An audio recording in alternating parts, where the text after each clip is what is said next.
You're listening to the Access Success Podcast, produced by Access U, a division of Access Advertising and Public Relations. Hey, let's do something big. Hello, everyone. I'm your host, Rachel Schneider. Welcome to the Access Success Podcast, where we highlight important topics focused on education in every form it takes. Now, we know that education is one of the best investments one can make for their future self, but are all master's degrees created equal? Studies show not all programs have the same payoff post-grad. So how can colleges and universities find out and share the success of their alumni, including what their alumni are earning, so students know what they're in for when they're choosing a program? Well, today, our guest wanted to answer just that, and in his search, he discovered some huge financial value and marketing potential. Professor Matt Holt is Virginia Tech's Department Head of Agriculture and Applied Economics at the university's College of Agriculture and Life Sciences. After reviewing an article in the Washington Post surrounding certificate programs and their payoff, Matt Holt examined his program's return on investment analysis and found out Virginia Tech's Masters of Science in Agricultural and Business Management has the second highest ROI of any master's degree at the university. So Matt, thank you again so much for joining us today here at the Access Success Studio. First and foremost, tell us a little bit about your background expertise and what your research has mainly focused on. Oh, thank you, Rachel. It's a pleasure to be here. Yes, I'm head of the Department of Agricultural and Applied Economics at Virginia Tech, a role that I've held now for nearly 5 years. I've been in this line of work, the professoring line of work, now for over 30 years, and have been around at various institutions and have learned a lot along the way, both with respect to the research I do, but more importantly with respect to program development and content and so forth, and program delivery for professional degree programs. And so I grew up in northern Indiana, grew up on a farm, and had the farm boy experience, and then wound up at Purdue, where I got several degrees, earned a PhD at University of Missouri, Columbia, and then have held various, as I said, various positions at various places over time. Before coming here, I was actually in a business school at the University of Alabama for 7 years, where I think I kind of learned, as I jokingly tell my dean, I learned how the enemy think in terms of developing programs and promoting professional degree programs. And so that's part of what's really motivated me as I think about our own master's program. And when it comes to promoting those professional degree programs, what was your first reaction in reading this news specifically about the master's degree? Yeah, thanks, Rachel. And, those of us in higher education today are really focused on value for money, return on investment, we'd like to say. And so I'm constantly sort of scanning the landscape, trying to find information on what potentially gives students the highest return for their dollars spent.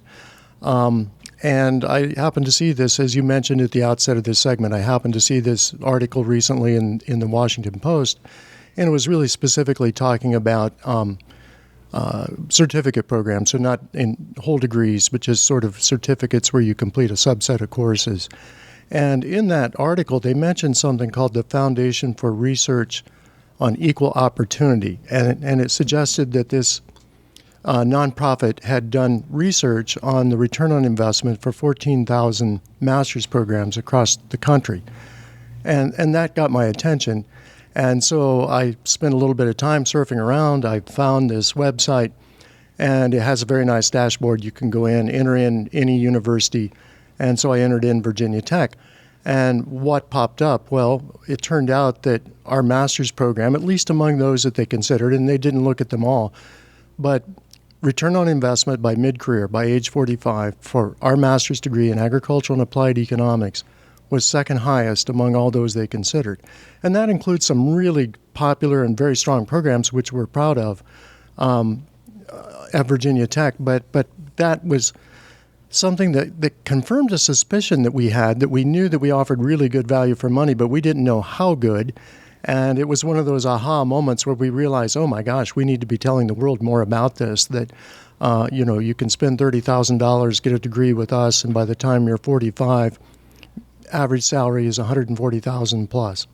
Sure. And I think professionals working in the field, the biggest question is, am I getting enough bang for my buck versus if I stay in the field and I continue to earn income for a couple of years instead of going into this program? So what are usually the goals of someone who is pursuing a Master's of Science in Agricultural and Business Management? I mean, what skills are they actually acquiring to help them get ahead in the job market? That's a really good question too, Rachel. And consistently we see across the board, we see economics, which we fall under the umbrella of being agricultural and applied economics, as ranked one of the top 10 sort of degrees for students to get, whether it's an undergraduate or a master's degree.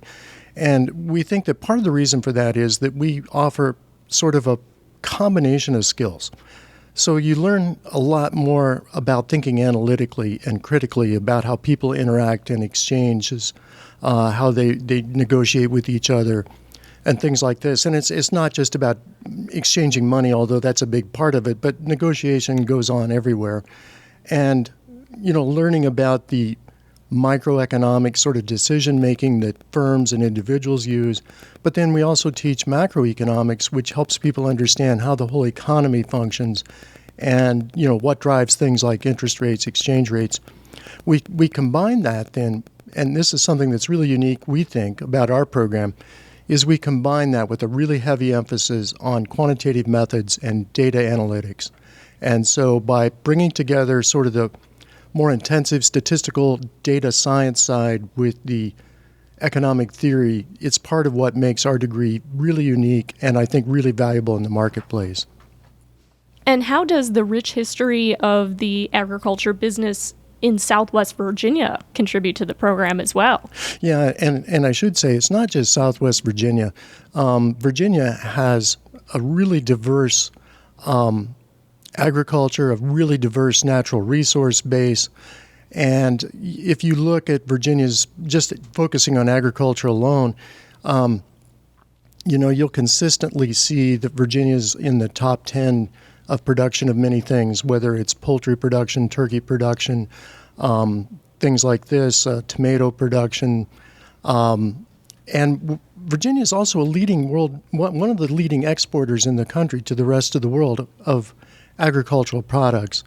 But the other thing I want to say that helps make this program unique is that we do focus on more than just agriculture. There is the applied economics side, which also focuses on natural resource management, sustainability, environmental economics, and even international trade and development economics. And so as a result of that, we have students that wind up in all kinds of career paths. We certainly have students that have gone back to farms and family farms and are working on those farms now, but many more students have gone to work for agribusiness firms, large and small, but then a whole host of businesses and government agencies that you might not ordinarily think of also come into play here.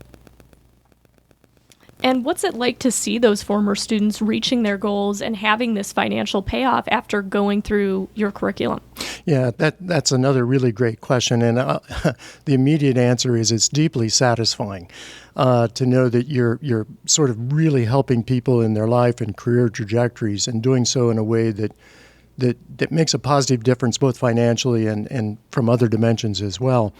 And we've been talking to many of our former alumni, especially those from the last 10 to 15 years, and learning more about the stories that they've had. And it's just really, really richly rewarding to see how many of them are being so successful in various sorts of career paths that they've chosen. And our whole goal is to provide more of that. We want more people to have that kind of opportunity and to be able to come to our programs and enjoy that kind of success. One last thing I would want to add on this point really quickly is that because we are offering now this program online, is that students, many of our students are adult learners. So these are people who've been out of school for 3, 4, 5, in some cases 10 years.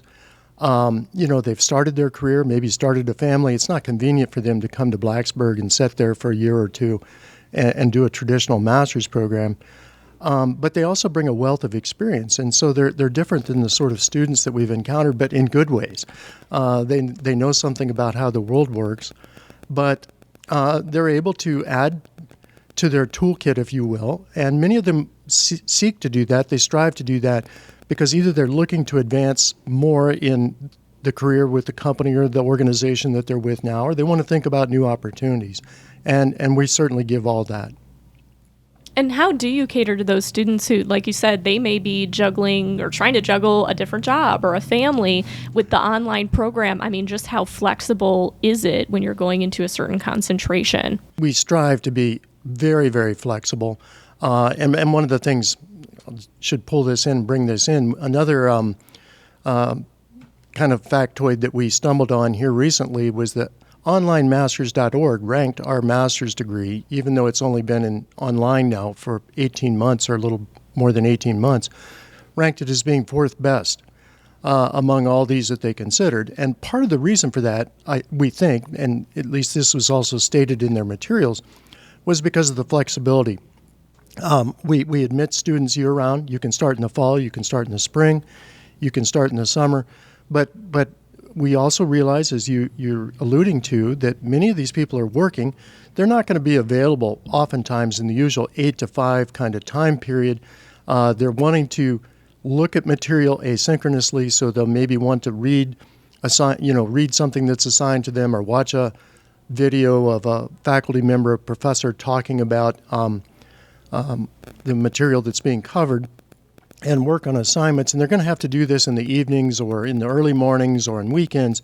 And so the other unique aspect that we've really strived for is that we really focus on online office hours with a real professor sitting there, and we do this at accessible times for working adults. So we'll do it in the evenings, we'll do it on weekends, and it makes it a little bit harder for some of us that engage in this program. If you'd rather be watching a basketball game at 8 o'clock on Wednesday night, well, maybe you're going to go hold office hours instead, but it's a really fun activity. I find it a very fun activity as a person who teaches in this program because the students that show up to these online office hours are really motivated.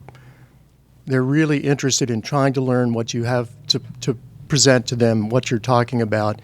And I hesitate to say that the students that we would have at Virginia Tech are not motivated, but they're just motivated. These adult learners are motivated in different ways. They realize that they're making a time commitment, oftentimes a financial commitment, and they want to get something out of it. And that makes it fun as an instructor. Well, not only that, but it adds a more personalized approach, and they know that they're able to build a relationship with that instructor, with the institution, and so when they come out of it as alumni, I just know that from my experience with my professors in college, that gives you even more pride in your alma mater, so that's amazing. Yeah, thank you, and I agree with that. I think while we want the material to be available asynchronously, we work very hard.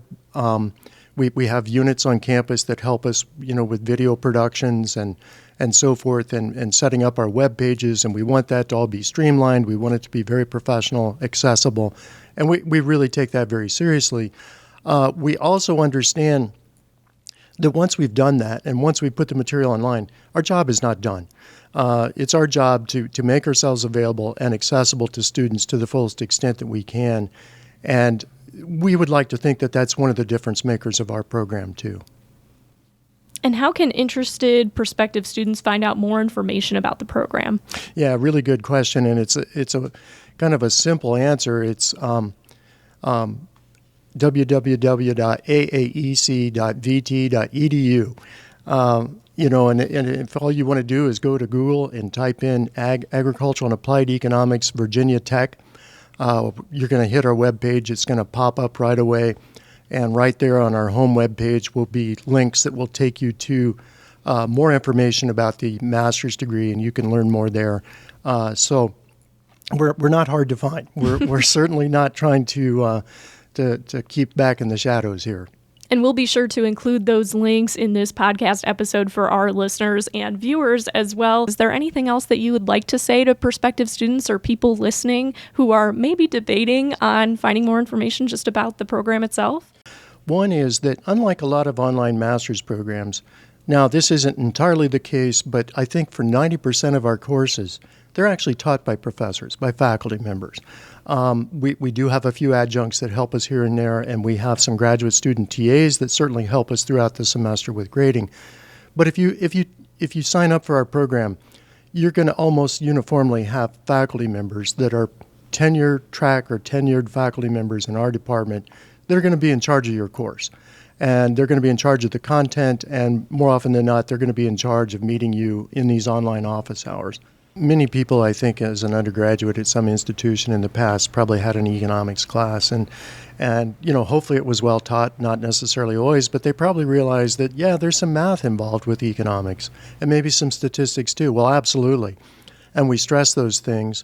But we go out of our way to help remediate people, to help you brush up on those math skills, to make sure that you have the kind of algebra skills and even a little bit of calculus skill that you might need, the basic statistics skills, because we think that this should be, this may sound strange, but we think this should be fun stuff. It shouldn't be something that we're trying to use to weed people out. Our whole belief is that anybody really with some determination should be able to master the basic math and analytical skills needed to do our degree. And we really work hard and go out of our way to help provide additional resources for people that want to brush up on those basic skills. Great points, Matt. Excellent ways to be able to cultivate a student's curiosity as well in those fields. We appreciate your time again today to be able to share this exciting news with us. So thank you. Thank you, Rachel. It's been a pleasure.